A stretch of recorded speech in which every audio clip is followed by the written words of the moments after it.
Rex getting ripped for being rich. Outgoing ExxonMobil CEO Rex Tillerson is Donald Trump's pick to run the State Department, but now some Democrats are giving him the business, well, for being a very wealthy business guy. JFK had a pretty wealthy cabinet. I think FDR had a very wealthy cabinet. But this is not to be accepted here. It's beyond comprehension, the pushback or the feigned outrage in my mind on this.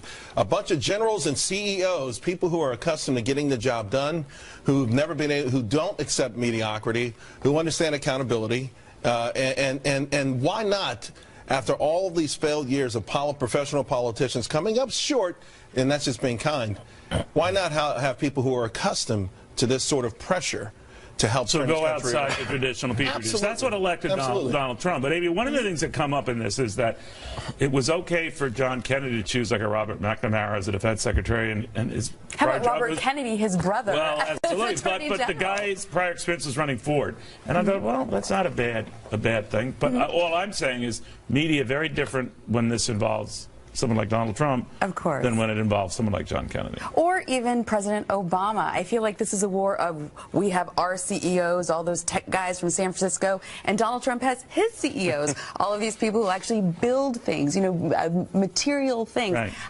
It feels like the press is kind of forgetting. Tech guys don't build anything? Well, you know, like with bits and bytes or whatever they're doing. But the point is, that the president gets to choose his cabinet. These are people who are going to advise him on executive policy. Take a chill pill. And the press is forgetting that we have Congress. Hello. I'm just blown away that these tech guys don't build anything. We should talk to Adam about this in a minute. But in any event, but all the tech guys hate it. Yeah, that's true. You know, here's the thing. What's funny about Donald is that he actually has a millionaire, Anthony Scaramucci, as the usher, the doorman for these guys that are coming in. So he really does push it. By the way, there's nothing wrong with rich guys. I worry about diversity of thought. I mean, listen, if you made a lot of money, that's great. That's right, diversity of thought, and I always think of you. And I actually, diversity of thought. Adam Leszczynski, what do you make of all this? Look, the rich CEOs are just fine, but he ran a campaign where the little guy was saying, hey, we hate these rich CEOs. I mean, it's just a little incongruous. All right, Gary, you're in that league. How do you justify being alive? We have had 8 years of anti-business legislation. Give me Wilbur Ross, give me Andy Puzder, these people that understand business and the greatness of this country is in the workers in business, and let them fly and let them shine and get rid of all the mandates, taxes, regulations, and all that crap. And give me more of those, you know, Carl's Jr. commercials. That too. I just noticed. Someone told me there. I'm sorry. Look at the time, Amy. You have to go. So does Charlie. Meanwhile, small companies making some of the biggest money for investors since Donald Trump's big upset. And our guys say, get set, because the fun's only just now beginning. It's our Joseph A. Bank Super Weekend Sale. Save up to 70% on everything in the store. All Traveler 1905 suits just $199. All Traveler dress shirts 2 for $75. Plus all executive sport coats and wool top coats are just $99. The Super Weekend Sale only at Joseph A. Bank. Stanley Steamer is the first carpet cleaning service certified asthma and allergy friendly. It's our new standard of clean. Call about our $99 carpet cleaning special. Call 1-800-STEAMER. Stanley Steamer, your certified cleaner. Tired of trying to hide your belly bulge, muffin top, or that beer gut? Now there's a fun, effective, and easy way to get fit and toned in just minutes a day with the Simply Fit board. It's got everyone twisting and getting you into your fat-burning zone. Charles, what do you got? Small company called Clorox. I know it's not small, but it's going to make big profits. All right, Gary K. Burlington Stores been acting well, great earnings and revenue growth, I think another 25% in the next year. Wow. Adam. IJT, which is another small cap index, another way to play this. Better to go with indexes. Do you think the small cap guys keep running? They've been going like crazy. You still think that continues? Sure, everything's going to run like crazy until it stops. That is profound, young man. That is profound. We're Fox. More now. Hoping for a massive tax reform on day one of the Trump administration? Well, you might want to listen to what incoming White House Chief of Staff Reince Priebus has to say about that. We're probably going to lead with Obamacare repeal and then replace. Then you will have tax, we'll have a small tax reform package and then a bigger tax reform package at the end of April. Well, Steve Forbes says don't delay. Go big and do it on day one. Hi, everybody. I'm David Asad. Welcome to Forbes on Fox. Let's go in focus to find out with Mr. Steve Forbes, Elizabeth McDonald, Bill Baldwin, John Tamny, and Bruce Jefferson. So, Steve, why is it so important to do it quickly? Because you got to get this economy roaring again, David. That gives you political capital to do the other things that need to be done with this economy and with our country and our security. So go with big tax cuts, including tax rates. The lower the tax rates are, David, the more prosperity we get. If you go with small stuff at first, it's very hard to bring the subject up later. We should have learned that from 1986. Tax simplification, we're told more was coming. 30 years later, we never got it. That's right. We're still waiting. Well, Bruce, I'm sure you're against the kind of tax cuts that Trump is talking about, but there are some Republicans who happen to agree with you. Well, here's the deal. I somehow wonder about I don't know what the adversaries are here, because the party of Reagan not only seems to, with Donald, loves the Russians, but they love ballooning deficits and are escaping fiscal conservatism. I don't know how he's going to pay for all this. He talked about the wall. He said to Paul Ryan he wants to pursue the wall. He wants to do all this stuff, and I just don't see how he's going to pay for it. Well, deficits in the debt are way up under Obama, too. But, Elizabeth, the fact is that some Republicans think it's more important to go after the debt, to cut the debt before you have tax cuts. Listen to what Mitch McConnell had to say. My preference on tax reform is that it be revenue neutral to the government. And revenue neutral is kind of code word to say hold back on it until you get the cuts in spending first. Yeah, I mean, come on. I mean, they never look at the issue that it's government spending is holding a lot of things up. Steve's absolutely right. You got to go full bore 100% on this in one shot. Immediately. Ronald Reagan was up against this too. You guys know this. Basically, if you don't do the tax cut the way that Trump wants it, you're going to have people like Mitch McConnell and Bernie Sanders and Charles Schumer stepping in saying, basically you got to have it paid for, so they're going to raise payroll taxes, taxes on booze. That's exactly what happened with Reagan to pay for Social Security. Exactly. It's strange bedfellows that this makes. But what happened, Bill, back in the 1980s, there was a 1986 tax reform that Steve talked about, in which the rates came down to 28%. Look what happened. Everybody said, Dan Rostenkowski, all members of Congress said, oh, we're going to lose revenue as a result of tax cuts. In fact, revenue increased 34% when you lowered tax rates. Well, I would love to see some gift that magically pays for itself, but the reality is that cutting taxes without cutting spending is just voodoo economics. The way I just showed you the figures. Let me explain how. There's two ways for the government to sap resources from the productive part of the economy. It can take cash out of your wallet. That's a tax cut or a tax increase. Or it can steal your credit card. Steve Forbes wants them to steal your credit card. John Tamny, what happened in the 1980s, and there are many examples other than the 1980s, 60s, going back to the 1920s, for God's sakes, where you lower tax rates, that brings more people into the economy and revenues actually increase. Yeah, Bill's refusing to believe actual statistics. History shows that when you cut the rate of taxation, revenues actually go up. I don't like the revenue aspect of it, but it's true. Trump is making a mistake if he doesn't spend this political capital now. As Steve says, if you don't go big now, it's going to be much harder down the line. Right. After that, I don't see why the American worker needs to make sure that Congress has enough money to spend. We have a spending problem, not a revenue problem. Right. Well, we also have a tax problem because taxes are too high. Steve, we have the highest corporate tax in the world. Some people are saying we should just focus on corporate tax versus deal with the income tax cuts later. What do you say to that? Politically, that's a loser, saying you're going to take care of business first and people second. You do both at the same time, and there's no reason why you can't do both at the same time. Get that corporate rate down to 15, drastically reduce personal tax rates, clean up the code. Go for it all. When you have the political capital, when the American people will support it. And I can't stand the idea Republicans are taking these green eye shades from the 1950s out of mothballs and putting them on again to say, oh, don't do anything to reduce spending and the deficit. Right. That's code for nothing will happen except more spending. Well, I want to switch to EMAC on this because you know those folks with the green eye shades quite well. You go over the figures. There are these pencil pushers, these folks who just look at the revenues, don't think of the extraordinarily stimulative effect of tax cuts that gets people back into the economy and it increases revenues in the long run. It's the pencil pushers versus the entrepreneurs. Yeah, and the economists who make weathermen look good. They exist in the D.C. boomtown.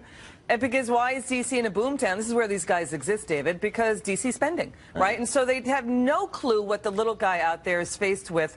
I think if they did this immediately, wow, Trump's approval ratings would soar. He's got to seize the moment now, do it all in one shot. Bruce, I tried it with Bill. I'm going to try it with you. How do you explain the fact that in 1986, the tax rates came way down, the top marginal rate came down to 28%, and federal revenues grew from 1986 to 1990 to $1 trillion from $769 billion. I mean, that's a 34% increase. Why did that happen?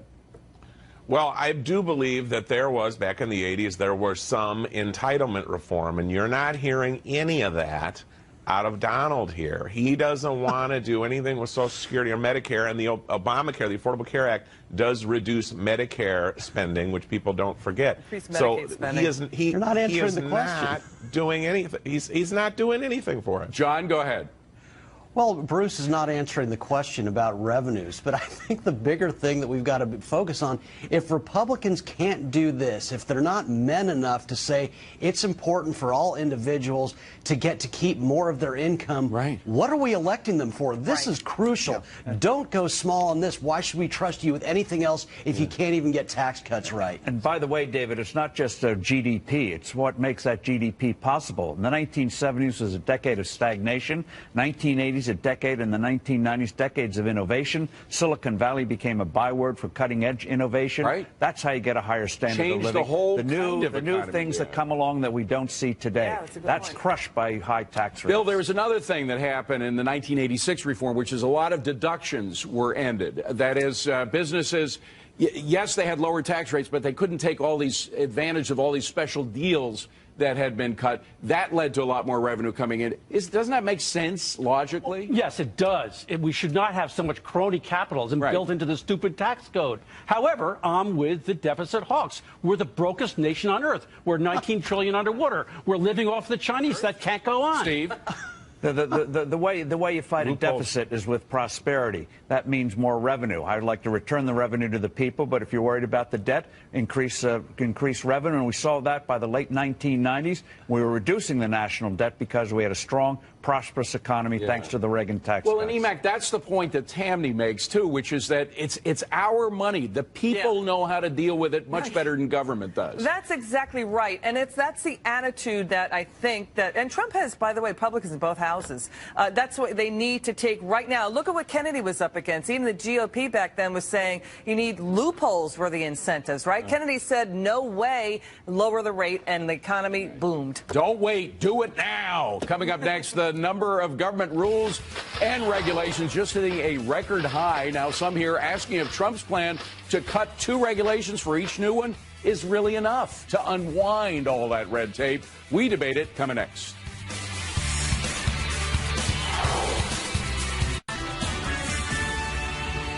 Live from America's News headquarters in Washington, good Saturday morning. I'm Leland Vittert. The United States and China are now reportedly negotiating over the return of a stolen American underwater drone. This, according to China's defense ministry. It was taken in the South China Sea.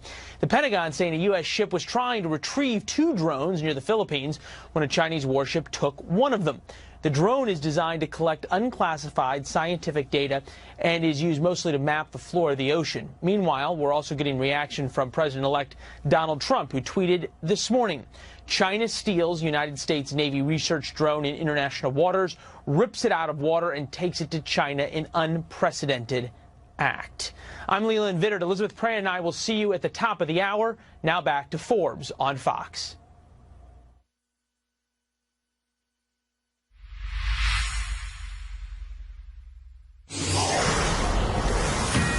For the first time ever, our Federal Register, the official database that lists all our federal rules and regulations, has topped 90,000 pages.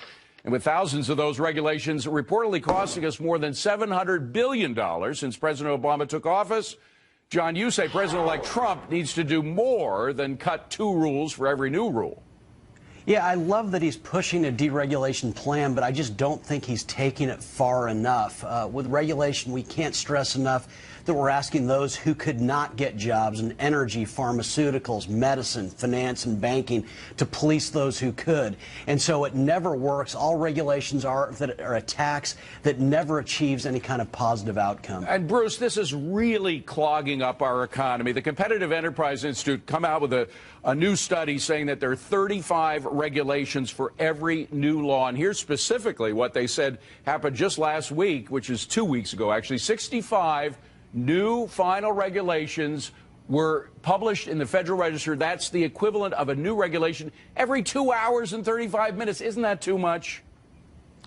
Well, it probably is, but I think when you're dealing with Washington and when you're dealing with Donald in particular, it's like whack-a-mole here. He wants to maybe gut the EPA and get rid of regulation there, but he wants to create a register and track every Muslim in the country and build a deportation. All right, that's a whole other argument. Emac, but you got to have regulations when you have so many. I understand you got to protect people's lives. I get that, but there are so many regulations that are just clogging up the works that don't save anybody anything. Yeah, that's true, and that's right. But by the way, Trump is saying he's talking about Syrian refugees that aren't tracked.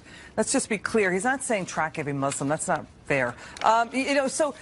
Yes, and the problem right now is you're going to have New York State attorneys general like Eric Schneider saying we're going to continue to sue no matter what Trump does with regulations. They're going to sue the EPA to get more regulations. So he's up against it. You remember what Reagan was up against with Howard Baker saying there were tax cuts of Riverboat Gamble and Bob Dole undoing his tax cuts? I think Trump is up against it. I think he should give him a shot at trying to cut this back. Well, Steve Forbes has devised something that I think is very clever, really putting Congress on the spot if they want to create new regulations. Go ahead, Steve. That's right. If it's going to cost the economy more than, say, $50 million or $100 million a year, an agency can't do it on its own. It has to go before Congress, and Congress has to pass it.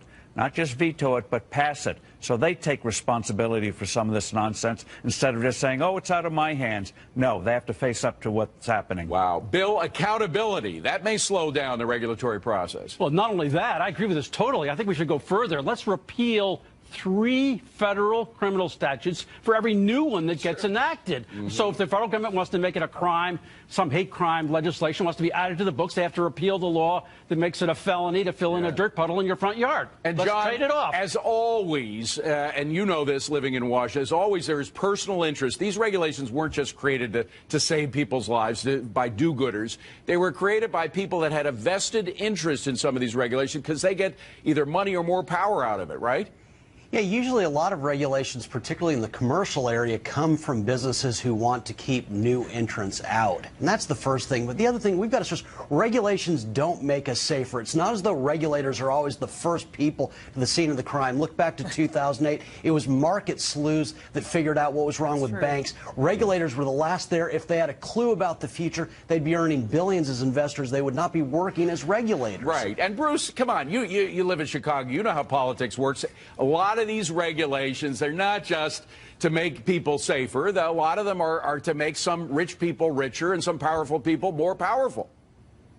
Well, that's right, but Chicago deals with white envelopes and big green dollar bills. I don't think they deal with they that. have their share of regulations in Chicago as well. They do. But I would take Steve's point a step further. I was at a conference recently where people were talking about regulation and laws. If they would change the bill numbers and put these legislators' names on them, that would definitely reduce some of the dumb issues that we have. Wow, Steve, we're getting some help for Bruce here on that. Yes, shows that miracles never cease, especially in the Christmas season. Christmas time. But the regulations, David, are also written in vague ways, so if they want to get you, they can. So that's why it should be 20 to 1 instead of 2 to 1. One of them, though, crazy one, is on mixed nuts. If you buy a can of mixed nuts, the picture on the label has to be, nuts have to be in descending order of weight. That's the kind of silliness you get in Washington. Wow, talk about nuts from Washington. All right, the Cashing In gang getting ready to roll at the bottom of the hour. Eric, what do you got? Hey, David, Donald Trump posing an interesting question to the White House. If Russia was indeed hacking us, why did you wait so long to act? Plus, one city now offering therapy for government employees stressed out about the election. So, should that be stressing out the taxpayers who are paying for it? See you at 11:30. Stresses me out. Thanks, Eric. We'll be watching. But up here first, new signs this week showing America's heroin epidemic is getting a lot worse. President-elect Trump says fixing it is a priority. Our gang gives him the solution to do it in his first 100 days. That's coming next. Donald Trump firing back against Democrats who some say are using the alleged Russian hack to try and delegitimize his election win. The president-elect saying, if Russia or some other entity was hacking, why did the White House wait so long to act? Why did they only complain after Hillary lost? And did President Obama admit Trump is right by saying this? I think there is no doubt that when any foreign government tries to impact the integrity of our elections, that we need to take action, and we will. Hi, everyone. I'm Eric Bolling. Welcome to Cash In. Our Cash In crew this week: Mercedes Schlapp, Lisa Booth, Rachel Campos Duffy, and Julie Roginski. Welcome, everybody. Now, Lisa, we'll start with you. Should the Obama administration have already taken action? And by the way, we're 34, 35 days out until Donald Trump takes over. Should they take action now? Well, they should have taken action, and that's why I think there's this viewpoint that seems to be largely political. And by and large, you look at the messengers who are pushing this narrative that the Russians tipped the election in favor of Donald Trump. They really lack credibility. It's either Nancy Pelosi's daughter who is pushing this message from the electors, Hillary Clinton's campaign themselves, who were really critical of Donald Trump's comments and concerns over voter fraud, and wanting to see the election results. She criticized him during the election. Also, who claimed that Hillary Clinton's email system on her server, which was less secure than Gmail, was never hacked. You also have the media pushing this narrative that has proven throughout this general election just the sheer bias that they have against Donald Trump, and also the Obama administration themselves, which has lied to the American people, pushed propaganda surrounding Benghazi, also lied about the Iran. Let's not get too far away from this topic. We'll get to whether or not the Russians hacked and whether or not the hacking actually influenced the election. But Julie, I want to ask you, President Obama right there said, we will take action. What type of action do you think he will take? Well, it's getting late in the game for him to have taken action. I wish that Mitch McConnell and others had joined him in a bipartisan manner when he asked to do this and put out a statement back during the election saying that the Russians are hacking. Look, there's no disagreement that the Russians hacked in our intelligence community. The only disagreement appears to be what the purpose of the hack was, whether it was to help Donald Trump or just to delegitimize or to have people lose faith in our political institutions. The fact that they hacked is something that across the board all intelligence agencies agree with. What is President Obama intending to do? What could he do? What should he do? Here's what he should do. Why would he do anything now? Well, I have no idea what he intends to do. I obviously don't know. What are the options? Here are the options. I would immediately impose sanctions, further sanctions on Putin's inner circle, not on the Russian people, but on his inner circle, who do a lot of banking in the West. I would suspend their right to travel to the West, to EU countries, or to the United States. A lot of them have real estate here in New York where they park their money. A lot of them have money in the city of London that they park their cash because they don't trust Vladimir Putin not to seize it himself, as he's been wont to do once in a while. First of all, what we need is a bipartisan investigation in Congress. Obviously, what we have seen with President Obama in the sense of his timing and waiting till now to say the Russians have hacked us, we don't have all the information. In fact, I was talking to several FBI sources who were saying, wait a second, this is not necessarily factual. And so there's disagreements among the intelligence agencies. So we need to get to the bottom of it first. Secondly, back in October, it was Vice President Joe Biden in an NBC Meet the Press interview who said that he was not concerned, quote, that the Russians would fundamentally alter the election. And now, all of a sudden, the administration is completely backtracking. Why? Because they thought that their candidate, Hillary Clinton, was going to win. Donald Trump won this election fair and square. And the mere fact is that we know that the Russians have been hacking and trying to interfere in our elections for quite some time. But now it's an issue. Come on. I know Julie's head is about to explode, and we want to get you back in here, Julie. But Rachel, let's play off a little bit what Mercedes said. Okay, so Russians hacked. Guess what? The Iranians hacked, the Chinese hacked, the North Koreans hacked. They're always hacking. They're always attacking us. But what proof is there that it actually changed the outcome of the election? There isn't. Put up or shut up. They asked them to come in and show the evidence, and they couldn't show it. They didn't want to come to the hearings that the House Intelligence Committee had, and I think that's the greatest evidence we have that this has been politicized by those political appointees that are in the intelligence community. Look, this to me reeks of not just sore loser, but also payback. I think Obama is paying Donald Trump back for having an aura of delegitimization of his own presidency with the birther comments, and this is his way of getting Donald Trump back. Problem is, he is using our intelligence community, he is using the credibility of our elections, and he's using the very presidency, the pulpit of the presidency, to take out this revenge game. Let's speak a little truth to power. You've got John McCain, certainly not an ally of Barack Obama. You've got Lindsey Graham. By the way, nor of Donald Trump. You've got Lindsey nor Graham. Of Donald Trump, but go certainly ahead. Not Another an one. ally. Another anti-Trumper. Listen, go ahead. This is not anti-Trump. These are people who are realistic about the realities that the Russians pose and the threat that they pose. And I'm going to say this to you. If you don't think that the Russians and Vladimir Putin, if they do not get any kind of penalty for this, are not going to be emboldened to one day do the same thing to this president or to the Republican National Committee, they will. Hold on. President Obama has turned a blind eye to the aggression of Russia, China, and Iran throughout his presidency. He also meddled and tried to out Benjamin Netanyahu in the Israeli elections. Further, Department of Homeland Security said that the American electoral system is too decentralized for Russia to try to hack the system. Also, Loretta Lynch also just recently reiterated and said there was no interference. We can't just throw this out there. This week, Julian Assange went on with Sean Hannity and said, guess what? Those emails weren't hacked. They were leaked to us. Mercedes. How did you think they got Mercedes. them? How do you think they got them?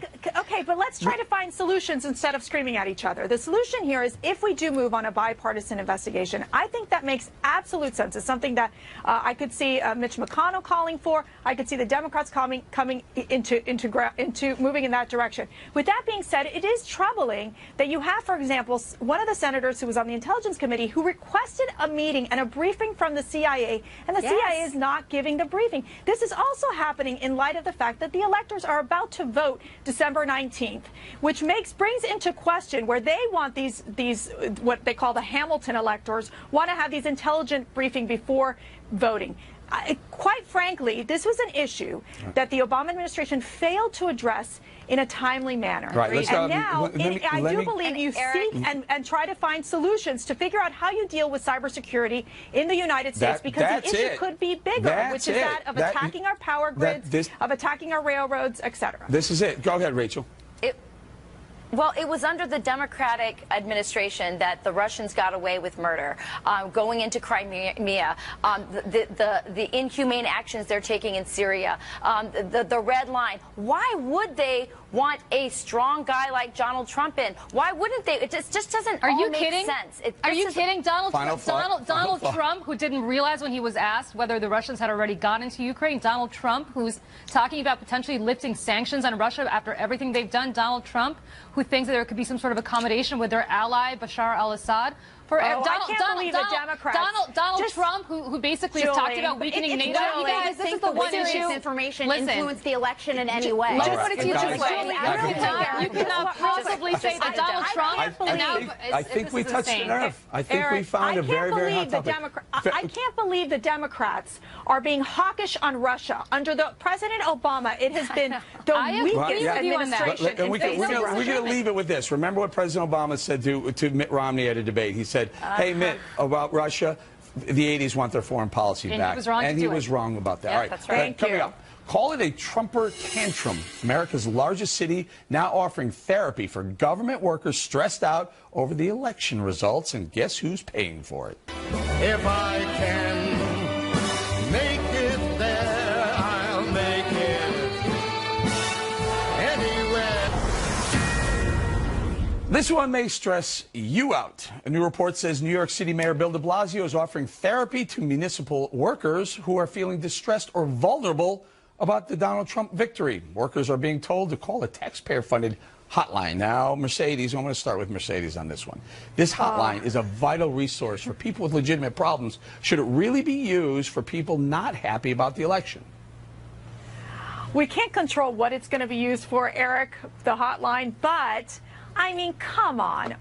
Really? Are we seriously talking about post-election stress? The best part about it was the press secretary from the New York City said, he literally, quote, said, it's not only about post-election stress, throw in the holidays and it's even more stressful. So not only is it post-election, Eric, it's Christmas, it's the holidays, it's holidays shopping, it's causing all this anxiety. My so goodness. It makes me very nervous. No, Rachel, so this hotline is for people with legitimate problems. Now we have municipal employees who are upset about the election are going to be flooding the hotline, maybe taking resources away from people who need that hotline.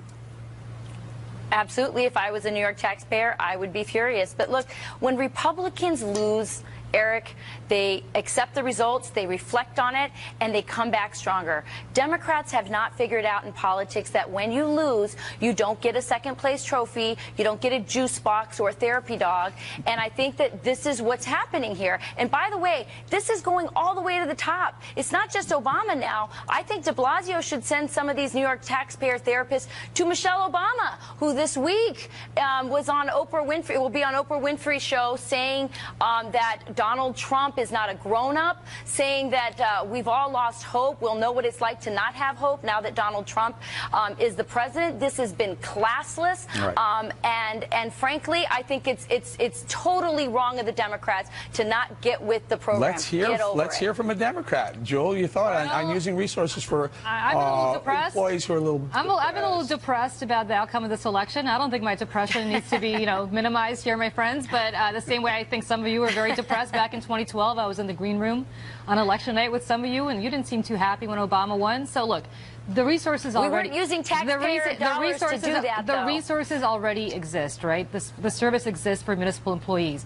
What the source of their depression is really none of my business. If they are depressed about the fact that their dog died, or that they are stressed over their Christmas shopping, or that they're stressed because they can't make ends meet, or they're stressed about the outcome of the election, that is between them and the therapist. It's not for us to say. I will say I don't think it's right of Bill de Blasio to have made this a partisan issue and to say that some of you may be distressed over the outcome of this election, because that makes it partisan, and I think that's very wrong, because there are just as many people, maybe not as many, but some people who I'm sure are thrilled about the outcome of this election. So I don't think that part is right. But preventing them from using these resources that they already have. Resources, Lisa. Resources are a finite entity. If someone's using them, that means someone else is not getting them, or they're going to have to pay for someone else is going to have to pay for them. Lisa. And I can assure you that I didn't need a puppy, a cry-in, or a hotline when President Obama won the election. I can assure you that much.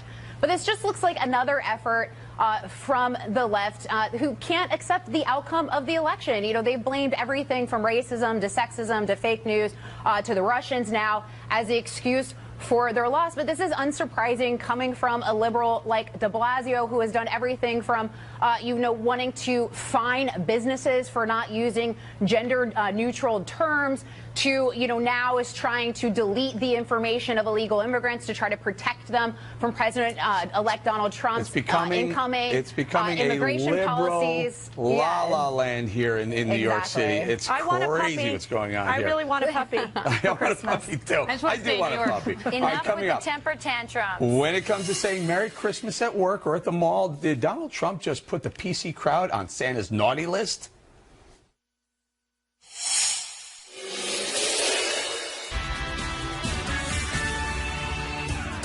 Live from America's News headquarters in Washington, good Saturday morning. I'm Leland Vittert. China and the United States are now reportedly negotiating over the return of a stolen American underwater drone. This, according to China's defense ministry.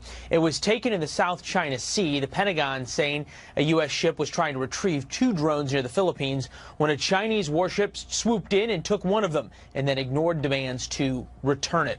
President-elect Donald Trump is preparing for the final stop on his post-election thank you tour. It will take place later this afternoon at a football stadium in Mobile, Alabama, which is where he held the largest rally of his campaign.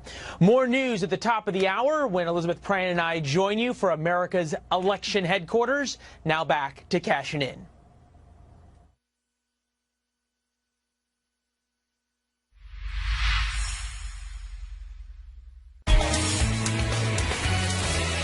When I started 18 months ago, I told my first crowd in Wisconsin that we're going to come back here someday and we are going to say Merry Christmas again.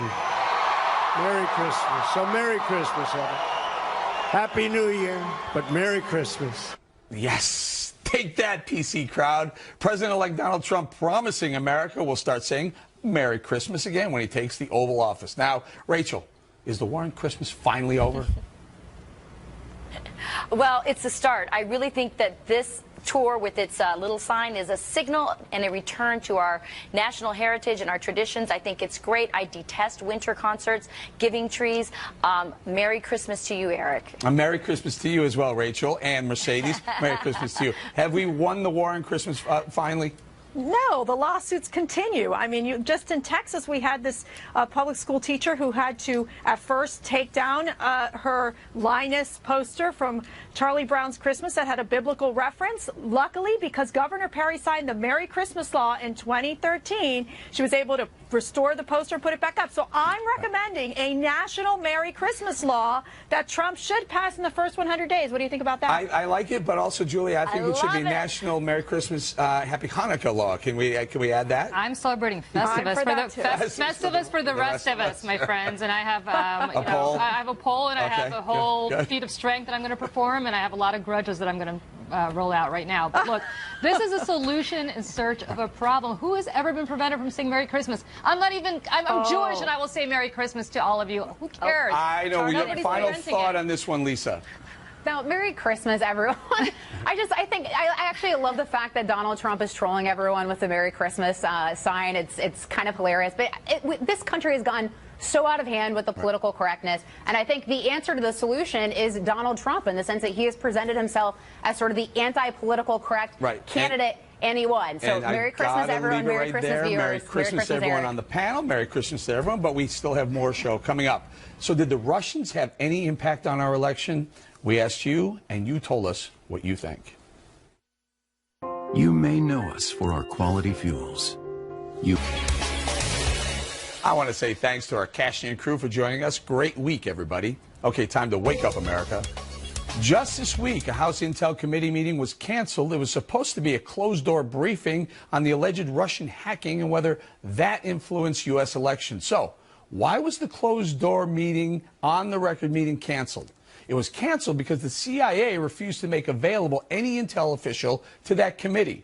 It begs the question, did the CIA, after claiming to have proof the Russians hacked and therefore influenced the outcome of the presidential election, did they find new evidence that may have reached a different conclusion, that the Russians likely did not influence the outcome of our presidential election? Congressman Peter King flatly accused the CIA of playing politics. Meanwhile, 59% think Russians had no effect on the outcome of the election. So let me get this straight. Just after the election, Hillary was so distraught, she refused to come out from her hotel room to concede. There are even reports she blamed campaign manager Robbie Mook and top advisor John Podesta. I guess it was their fault she lost. Then 2 weeks ago, it was FBI Director James Comey's fault. But Comey was their hero the weeks before the election when he recommended no indictment of Hillary Clinton for her email scandal. After that duck didn't fly, last week voter fraud became the reason for the landslide loss by Hill. Oops. After a recount, Trump actually widened his margin of victory in Wisconsin. Pennsylvania threw the towel in as well. This week it was obvious. It was the Russians. Well, here's a bowling opinion news alert. The Russians didn't elect Donald Trump. America did. So just stop. Come on, anti-Trumpers. It's over. You lost. Quit whining. I'll say it again. No one told Hillary to coin the term deplorables. And Donald Trump had nothing to do with Obamacare premiums skyrocketing the election week. Those two events took down the worst candidate to ever run for president. Not the worst person. Well, maybe. I'm not sure. But the worst candidate, certainly. The worst candidate. Now, can we get back to the business at hand? Making America the superpower we once were, economically, militarily. We innovate. We create. We make life better for us in the U.S. and the rest of the world. Donald J. Trump is your president, Never Trumpers. Get used to it. You don't like it? Well, there's always France, Canada, or maybe even Cuba. Have a great weekend, everybody.